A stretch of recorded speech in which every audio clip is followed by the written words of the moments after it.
Hello, everyone. It's the Rangers Review.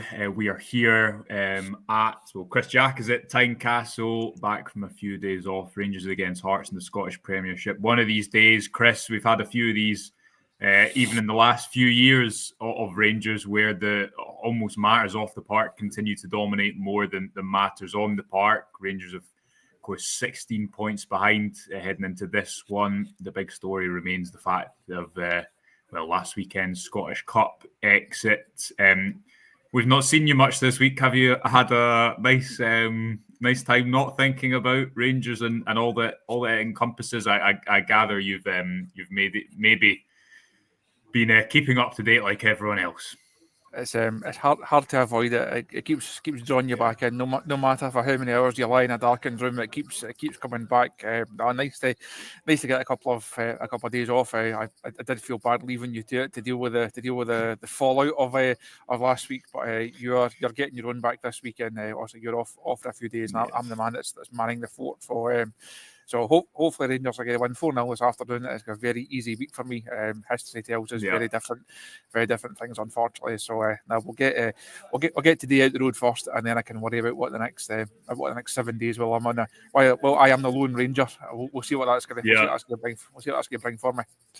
Yeah, well, I think the Rangers board decision makers will be watching on with similar hope of an afternoon to take the pressure off. Chris, I don't even think I'll win at this point. It would help, don't get me wrong. It's not going to turn the ship, is it? That's the thing. And it's just before we get into the team, it is a weird game to look ahead to, because I tweeted out something about 20 minutes ago that was looking at the chance creation Rangers have had away from home compared to the chances they've conceded. People can go and look at it. Basically, what it shows is that Rangers have been really bad on the road. They've hardly ever created more than the opposition. They've only won 4 games. They're facing an informed Hearts through having a glance at their team, have put out a very attacking team. They could go out and win today, but I think that would be more of it's more hope than expectation. I think at the moment, and I guess that, Chris, ties into the wider topic of looking at Rangers' performances. This has been trending for a while, so it's a strange game to look ahead to, isn't it? But we're going to try to do it anyway. I'll pull up the team. The big surprise, Chris, is that Tom Lawrence comes in. I'll read the team in full. Jack Butland, James Tavernier, John Souttar, Clinton Insiala, Chefty, Mohamed Diamande, and Nico Raskin. No surprises there. Tom Lawrence at number 10, Yanis Hadji, Hamza Egaman, and Václav Černý make up the front 4. Chris, let's start with Tom Lawrence. I mean, I think his inclusion here encapsulates kind of the difficulty of where Rangers are at. They've got a manager who today needs to think short term because he needs the result. But you're starting a player there who is out of contract in the summer, is over the age of 30, and hasn't started in a number of months, and is likely to not be awarded a new contract in the summer. So is it fair to say, without trying to pick on a player individually, and that's not what I'm trying to do, that inclusion kind of tells you a little bit about different parts of the club pulling in different directions, or am I reading too much into that? No, I think that's a fair summary of where Rangers are, where Clement is, and where Tom Lawrence is. We see the comments on the show already this morning. Tom Lawrence is the name that people are talking about. He's not had a good season. He is out of contract, as you say. He's not going to be offered a deal. He will not be a Rangers player next season, and rightly so. And you look at who's on the bench. People are rightly saying, well, Barrie, I think people know by now, I've not been overly enamoured with his recent performances, but you're putting Lawrence in, who's not kicked the ball for a long time, or not kicked a lot of footballs for a long time. You're putting him in ahead of Barrie, who Rangers paid good money for in the summer. You're putting him in ahead of Dessers when the 2 striker option has worked well at times recently. And I think we're seeing the cost of not having Danilo available. I think we expected him to be back by now. That's obviously not the case. That's a blow. The manager has to find a way around that. For me, Tom Lawrence is not the way around that. Now you have people saying, look, play Finlay Curtis, play Curtis off the left hand side, and play Hadji at 10. That for me looks a more acceptable lineup. Having Tom Lawrence in there, you know what the reaction is going to be. If it doesn't go well, we know what the reaction. When I sit in this room in a couple of hours' time, and we do a post-match video, if it's not going well for Rangers, we know whose name is going to come on. It's going to be top of the agenda. It feels like Rangers going back to a style of play and a setup that has not worked so often away from home, that didn't work at the start of the season. It felt like Clement had stumbled on something almost with the two strikers. That's obviously not possible because Danilo could be possible with Dessers and Igaman, but you're then thinking Igaman's then playing in a position that he's not really been that effective in. So there's no ideal solution right now, no ideal solution this afternoon, but Tom Lawrence doesn't feel like the best of the possible options.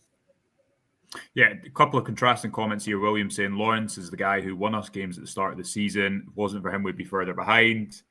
Luke saying I'd rather draw or lose with Curtis than Tom Lawrence. And I don't think it's not so much about the individual, Chris. It's more about because Lawrence, conceivably, he could score today. He's got a pretty good goal per game ratio for Rangers.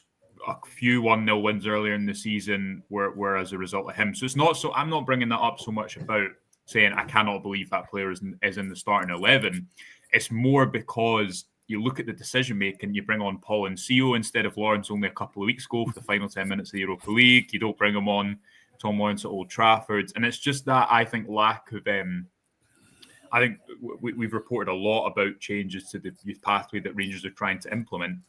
Ultimately, that needs to find its home in the first team. And I know Philippe Clement spoke about why he took Bailey Rice off the weekend. I still think it was harsh, and I don't think Rice wasn't getting on the ball because of him. I think he wasn't getting on the ball because it's a style of play that too often misses out the midfield. Similarly, you put Redvan on left wing when you've got Finlay Curtis there. I just think that's a bit of a breakdown in terms of sometimes what Clement is speaking about and maybe what others are trying to do comparatively to the starting 11. On the other side, you can understand it's a game he knows he has to win. We've said that before. Clement has lost games he couldn't afford to theoretically lose before, Chris, but that is apart from that, the strongest team he could have probably picked. I know what you're saying about the two-striker system, and I do agree.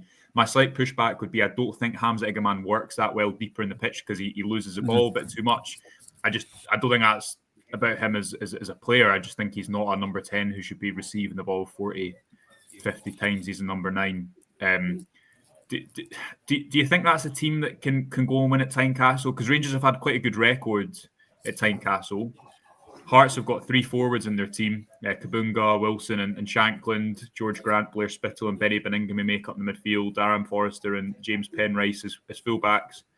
I kind of think if Hearts go for the game, it might suit Rangers a little bit more because there'll be space to play into.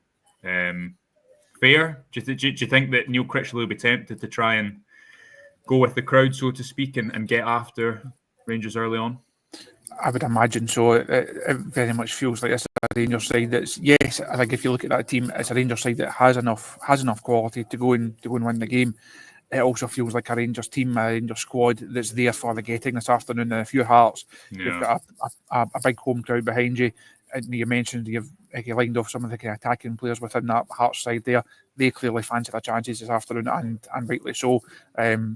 No, we're only a week on. It feels like a lot longer, but we're only a week on from one of the worst results in Rangers history. Yeah. If you're Hearts at Tynecastle, you have to be fancying your chances of taking on that Rangers side and getting a positive result. So I think we'll be able to find out quite a lot from how Hearts see this game in that first 5-10 minutes. If they're really on the front foot, Rangers will have to find a way to get through that and try and weather that storm. So there is enough quality within that side. We know what Igaman can do. We know what Hadji can do. We know what Cherny can do. We know the Raskin Diomandi partnership, back 4 and goalkeeper. No complaints over that at all. So it is a Rangers side that should be good enough, but that's if you just pick 11 names. If you look at the whole situation round about the manager, the players, the squad, the fans, it's really interesting to see what can we do with the away fans here is this afternoon as well. So when you add all of that in, could you be really confident that Rangers come here this afternoon and win? No, because they've gone to venues less intimidating. They've played against sides of a lower quality than this away from home, and they've not been able to get the job done. So a really interesting 90 minutes ahead. And you touched on it a couple of times there, saying it's a must win for the manager. Ultimately, I don't think it makes any difference. Yes, Rangers need to win every game. The whole cliche about every game's a big game and every game's a must win. They still stand. In terms of Philippe Clement as Rangers manager, it doesn't make any difference. As I said in a piece that we had on the site at the start of last week, he could go and win the next 10 games on the spin. See if he loses game 11, people want him sacked again. He's at that point of no return. He's beyond the far end. He's beyond the deep end. So even if Rangers go and play well today and they win 2-0 and it's comfortable and it's good and fans enjoy it, great. It gives us a bit of short-term lift. Long-term, people still don't want him as Rangers manager. Yeah, and I guess the only point on the two strikers, Chris, is that it did actually work better against Dundee United away when there was space to play into. So, yeah, interesting. A couple of points to finish. Is Conor Barron injured? Believe he still is. Yes, should be back in March. Paul saying thoughts on Hadji wide left. He was invisible last week. Yeah, I'm like you, Chris. I'd have liked to see today. I think you put Finlay Curtis out there and Hadji in the number 10. Is it a big game for Curtis? Yes, but he threw him on it. Old Trafford with 40 minutes to go. That's a test.